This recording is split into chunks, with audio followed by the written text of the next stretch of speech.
It's time for the Rick Smith Show.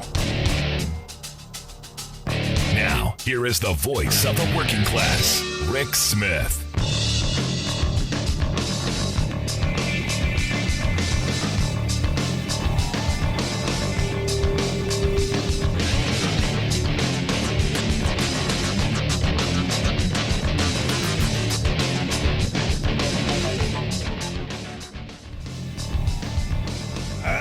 Welcome, brothers, sisters, working class heroes. This is the Rick Smith Show. Thanks so much for being here today on the big program. Lots to get to, lots to talk about. What a day I had today. My son and I are learning to ride motorcycles. This is one of those things that I thought was not a great idea. It's not something I've ever really wanted to do. My mind, having been on the road a couple million miles, I've seen a lot of things happen with motorcycles. But my 17-year-old son goes, I want to learn. So me being the one who goes, well, how can I ease him into this? How can I control this situation a little bit so he doesn't kill himself? Doesn't splatter himself all over the road. So I said, well, I'll do it with you. Because I know in my state of Pennsylvania, if he's under 18, there's a whole bunch of things, whole bunch of roadblocks. You got to do 65 hours of driving with a licensed driver. You got to take this course, that. You got to do a bunch of stuff, bunch of hoops. The day he turns 18, weekend course, boom, he's indoctrinated a motorcycle rider, and he can drive off into the sunset. So we're going through this process. We're looking at bikes. We're going through all this. So I decided, I'm going to buy one. We looked at one in about an hour and a half from where I live in the center of the state. And, we're in this little town of Bedford, and, we ended up buying the bike, but that's not the point. The point here is we decided we're going to stop for lunch. We're going to hang out for a bit, do the father-son thing, which we did. And I came across this restaurant in the middle of Pennsylvania, central Pennsylvania, heart of Trump country. Everywhere you look, the F Biden, let's go Brandon, Trump 2024. I mean, this is Trump country. No question. If I would have admitted, hey, I voted for Biden, probably wouldn't have gotten out alive. But we came across this restaurant. It's called Horno Plenty. It is in Bedford, Pennsylvania. Highly suggested. The food was awesome. It was really good. But that's not the reason I'm bringing it up. The reason that I've brought this up is because right when we walked in the door, and this is one of those things that immediately caught my attention because I look for this kind of stuff. Right when we went through the door, we ended up looking at a sign that was on the door. And this sign said, as of starting May 17th, 2021, there will be a back of the house charge added to every transaction. This is a living wage charge and will be distributed to our hardworking back of the house staff. Thank you for making a difference, and the owner's name. Now, this was a wonderful place. The staff was incredible. The food was amazing. But I got to tell you, this kind of living wage fight, this kind of willingness of business owners to go, we do care about our people, and we're going to make a statement that we're going to ensure that they have a living wage. Now, this should be all employers. This should not be something that's special in this one place in the center of Bedford, Pennsylvania. This should be something that everyone ensures that happens. That, hey, the money that we take in should be distributed, should be shared. People should be able to support their families. But it caught my attention because, here in Pennsylvania, they're about to raise the minimum wage. Or the House has passed it. The democratically controlled House has passed it. You've got a Democratic governor who is going to sign it. Problem is, you got a Republican-led Senate not so interested. Now, the reason I bring this up is because, Bedford, Pennsylvania, it is, again, one of the reddest parts of the state. Republicans control that area. Republicans who, should care about their constituents, they're going to vote against this. And, some conversations came up, with the waitress, who was fabulous. The staff people were incredible. But, these workers get a living wage. They get time off. They get dignity in the workplace. And of course, the place never has a hard time getting people to come work there. Seems like good business. Seems like a good practice. Now, a little bit more expensive than your place down the road. But you know what? I'm willing to spend a couple extra pennies here or there to make sure that people, I don't know, can support their families. And maybe they can go out and have dinner too. Maybe, just a thought, just throwing it out there, something to think about. But this is one of those moments where you go, maybe, just a thought, just throwing this out. Maybe we make sure that people, can support themselves. Now, it got me thinking today because today, on this day in labor's history, you'll probably hear it at some point, Eugene V. Debs was arrested for supporting striking Pullman workers. Now, this is 1894, and I say all the time, Republicans want to take us back to the good old days of the 80s and 90s, and not the 1980s and 90s. Back to this moment. This moment, Debs led a bunch of workers to strike the Pullman Palace Car Company, and he was arrested for it. So it got me thinking about, are we returning to those moments? Are we going back to this? Because understand, we're in a moment right now where Republicans, through policy, have undone a good portion of the 20th century. This is not my grandparents' country. This is not. When they were in the heart of their work life, you could work hard, play by the rules, and get ahead. You could support a family on one income. You could buy a house. You could buy a car. You could take vacations. You could send your kids to college. You could do all kinds of things in my grandparents' America that families today cannot. One income doesn't support a family anymore. In fact, I argue it's no longer two incomes. We are now needing three, which is why you're seeing states across this country going, hey, you got those kids. Those kids, all they do is play video games anyway. Get them back in the mines. Let's get them to the slaughterhouses. Let's get them back to work. So it got me thinking that, we're moving away from that prosperous working class that my grandparents fought for.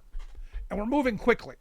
I mean, it's quite remarkable how fast the Republicans can move government when their overlords, the moneyed interests, tell them what to do.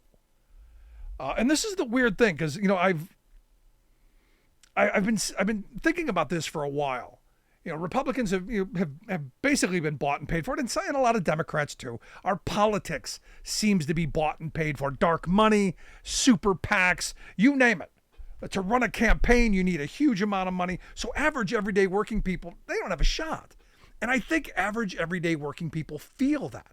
Not to mention our politics are gerrymandered and things are rigged before a vote is even taken. So when I hear people say, we're going to stop the steal, when?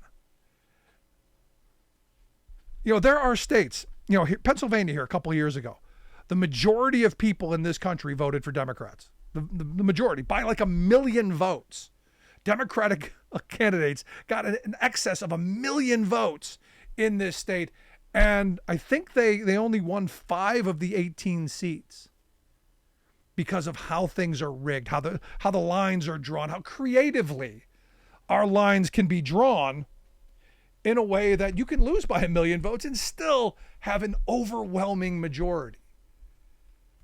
They own the media companies. They own, you name it, talk radio. They own the message machine, which is how, an economy that's doing really well, everyone thinks is terrible because they're constantly reinforced. It's bad. It's bad. So what's happened is they've rigged the courts. They've rigged our politics. They've done everything that they can possibly do to rig what we see and think and understand can happen. They have done everything possible to make people think that they don't have a shot. They don't have the opportunity to fight these dark money groups. They don't have the money and the time and the ability to fight these phony, well-funded issue groups like Moms for Liberty. They understand that. I mean, think about it. In the last couple of presidential elections, Republicans have lost by huge numbers. But because of how the game is rigged, because of the Electoral College, they ended up taking the presidency. Trump lost by 7 million votes. And people are still claiming, he won. No. Now, again, the sad reality of this moment that we're in is they have destroyed our belief that we working people can change things, that we can have our voice heard. They have. Which is why I think we're seeing so much worker action. Why we're seeing so many workers who are fed up, so many people who are saying we're not going to take it anymore, so many people who've said, you know what, we're going to take a stand here. This is where people, I believe, think they have a chance to make some change. And I've been saying this for a while. The way we reunite this country, the way we pull everybody back together, the way we do this stuff is through labor, is through our work, is through the workplace, is through making sure that people know that we're moving forward in a way that we think we can. And this again, I keep coming back to this moment that we're in. We think everybody I talk to is, basically in despair about the future of politics, because it's turned into a bunch of clickbait, a bunch of, the most crazy, obnoxious things get the most attention. It becomes what's the worst of us instead of what's the best. Like this little restaurant in the middle of central Pennsylvania who's saying, hey, we're going to take a stand. We're going to help ensure that our workers have dignity, that our people in this one little place, this one little tiny fresh restaurant, that they're going to have an opportunity to lead a decent life. And we went across numerous states during our Working Class Heroes tour. And the reality is we heard this kind of stuff over and over. People want to make sure that their work is rewarded, that they get dignity in the workplace, that they have the ability, that when factories come back, and Biden is doing a great job in this moment of reshoring manufacturing and investing in infrastructure to create those jobs that are going to help do that. But giving people that identity of work and that identity of being able to take care of themselves, that's the message. And if whichever side picks up on this, and again, I don't know. I think the Democrats are doing a great job. Just need to do a lot better messaging. But if Republicans ever pull their head out of the sand instead of spending all their time worried about, we're going to fight the woke. Nobody cares about that. They care about how they can put food on the table. They care about how they're going to take care of their kids. And all we're getting out of Congress right now is next couple of weeks, all we're going to hear are hearings about the woke. All we're going to hear is, you corporations, you dare to mention the word transgender, we're going to cancel you. And they're all happy. They're all happy. We've taken down Budweiser. What have you done to make people's lives better? Answer, zip. And they're not going to. This is where I keep coming back to. Eventually, we working people have got to stick together, regardless of the red hat or the blue hat. We got to get back to putting on the hard hat and getting back to work. And this is one of those moments. But I want to thank the good folks at Heart O' Plenty in Bedford, PA. I highly suggest there. Horn O' Plenty. I think that's what I said. But it was fabulous. And I want to hear your thoughts. Do you know a place that has this kind of restaurant, bar, establishment that says, you know what? We're going to put it right on the door. We are going to take care of our people. I want to hear it. Email me, rick@thericksmithshow.com. Going to take a quick break. Right back after this. Stick around. You're listening to The Rick Smith Show. We're working people. Come to talk. Hey, this is Ken Casey from the Dropkick Murphys, and you're listening to The Rick Smith Show. From the steel mills of Pennsylvania to the auto factories of Michigan to the modern makers movement, manufacturing makes our nation great. I'm Scott Paul, president of the Alliance for American Manufacturing. We bring business and labor together to advocate for policies that everyone can agree on. Together, we can strengthen manufacturing and create good-paying American jobs. Help us keep it made in America.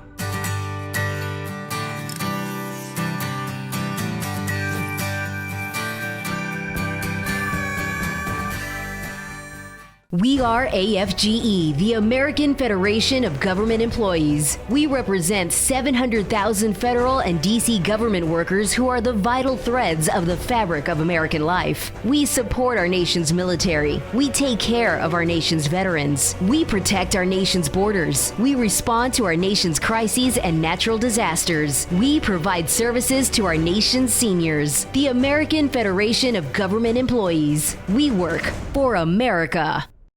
The old factory towns in America's heartland have been taking a beating. Thing is, though, there's a light at the end of the tunnel. Unions are making a comeback. More organizing in the last couple of years than in a long time. And the Biden administration being more supportive of unions than any president since FDR. We're finally turning things around after 40 years of screwing over working people. But will we keep moving in the right direction? That's our choice as Americans. It doesn't matter what kind of weather. It doesn't matter what time of day or night. When Mother Nature's done her worst, the only thing that matters to us is keeping the lights on for you. The hardworking women and men of the International Brotherhood of Electrical Workers, dedicated to keeping the power on in communities all across the country. Because when bad weather strikes, we know what matters most. IBEW, the power professionals.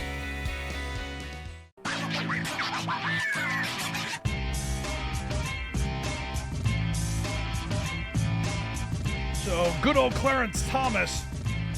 Clarence is back in the news, and there's a really great article over at the New York Times over the weekend, which I thought was fantastic, and basically said exactly what I said from the beginning.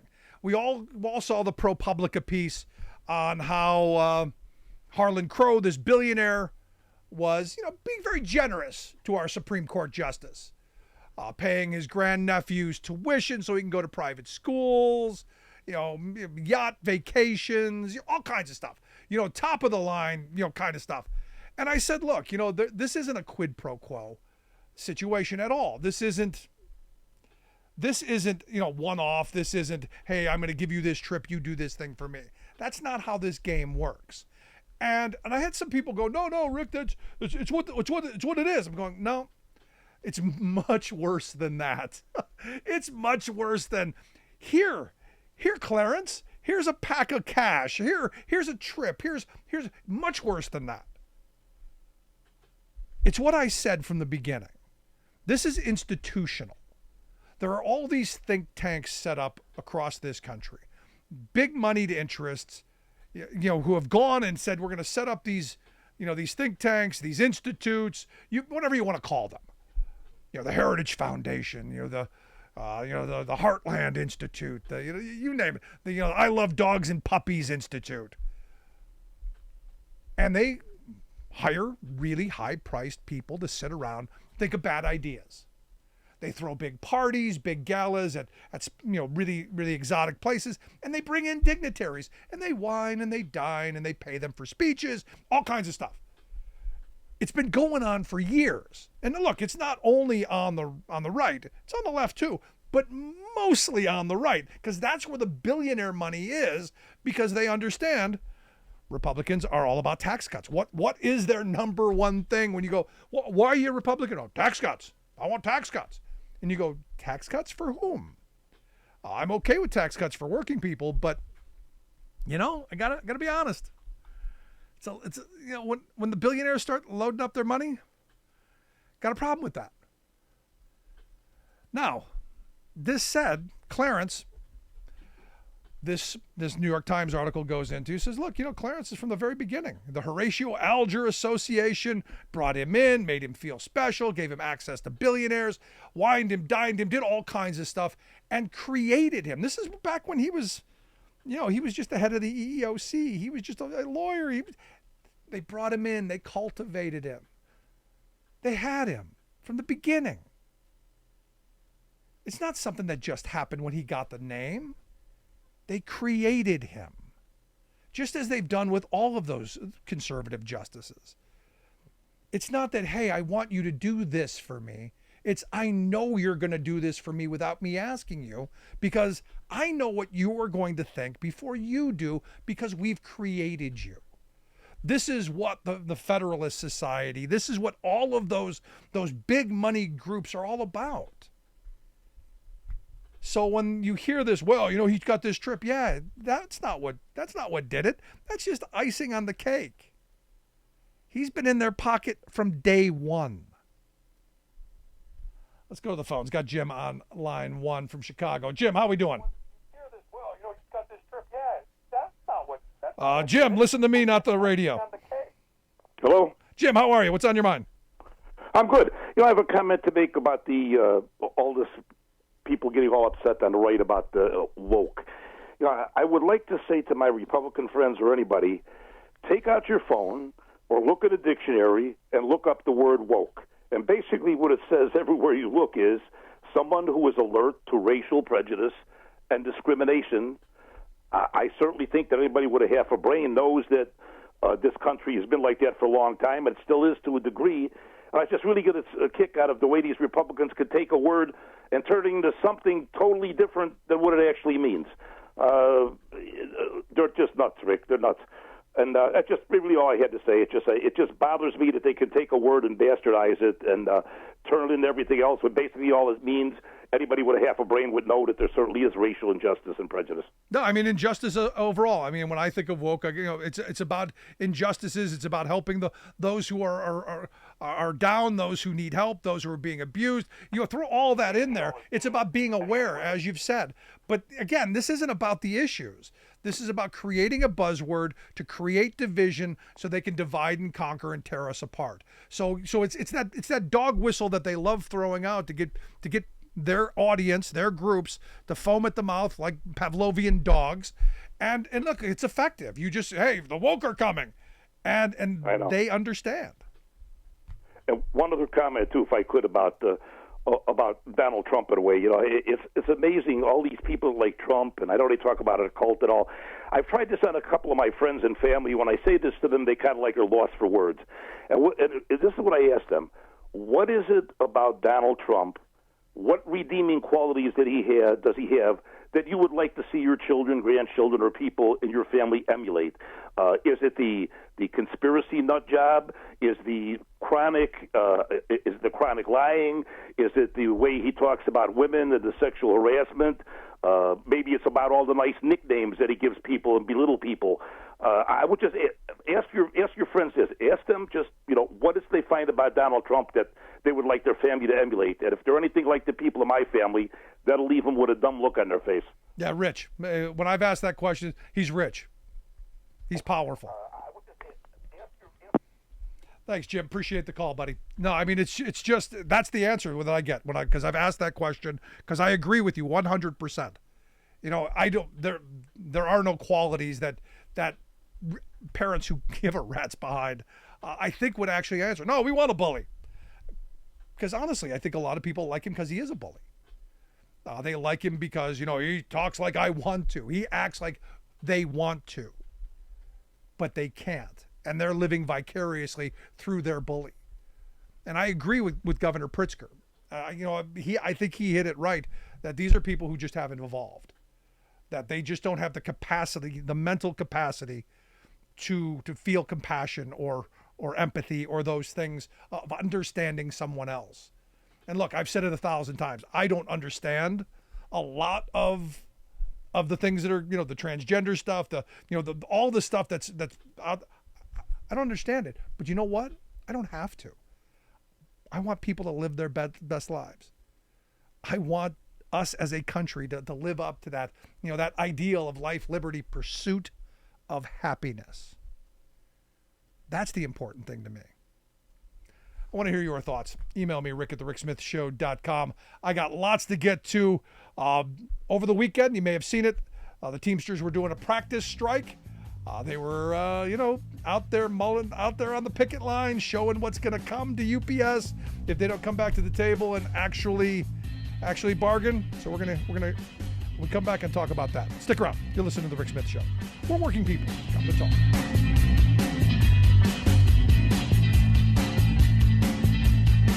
We've been farming the same farm for 3 generations, and it's just always been where I've wanted to be. Any farmer you talk to in Montana will tell you that the climate is definitely changing. The weather is way more extreme. We went from the wettest year we've ever had to this year with the worst drought we've had since the 80s. We've done everything we can to keep water going, but it got close to running out. Farmers can't afford the cost of climate change. Congress has to get this done. I've been driving buses for 5 years, and my day-to-day routine is I wake up a little earlier than most people. I get on a bus, I go out, I pick up some students and make sure they get to school nice and safe. Here in Fairbanks, Alaska, that can be a challenge because of the winter weather and the icy roads. But I love the job. So the Teamsters are great. They provide us a lot of protections. They've always taken care of their people, made sure that our jobs were secure. We didn't have to worry about whether or not we'd have a job from day to day. And that's amazing because before we'd be working 4, 6, 8 hours a day and only earning minimum wage was real difficult to make a living. And then the Teamsters pushed a law so we make something we can live off of and not have to have a second job. What absolutely gives me peace of mind, the union membership allows me to focus on this job without having to worry about whether or not my family is going to be taken care of. I'm Andrew Case, and I'm proud to be Teamsters Local 959.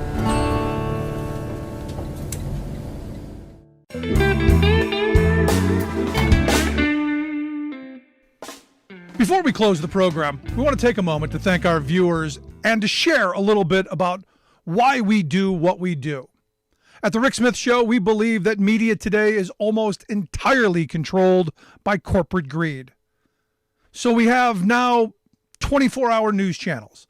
But instead of 24 hours of news, what we get is 1 hour repeated 24 times, and with tons of commercials creating obscene amounts of profits. Information once presented as a public service has now become a private commodity. So when lies make money, lies are what we get.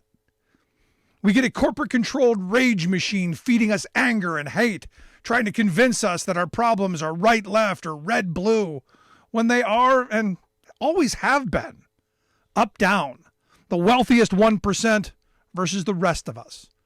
Our goal is to be an alternative to that machine, not as a news show with a fancy journalist out front, but as a talk show run by a union truck driver and a team of working-class heroes just like you. Everything we do, both what we get right and what we get wrong, is dedicated to advancing the interests of America's working families. No corporate ad buys, no think tanks, no focus groups, no talking points. We are media by working people, for working people. Thanks for tuning in. We'll see you back here next time.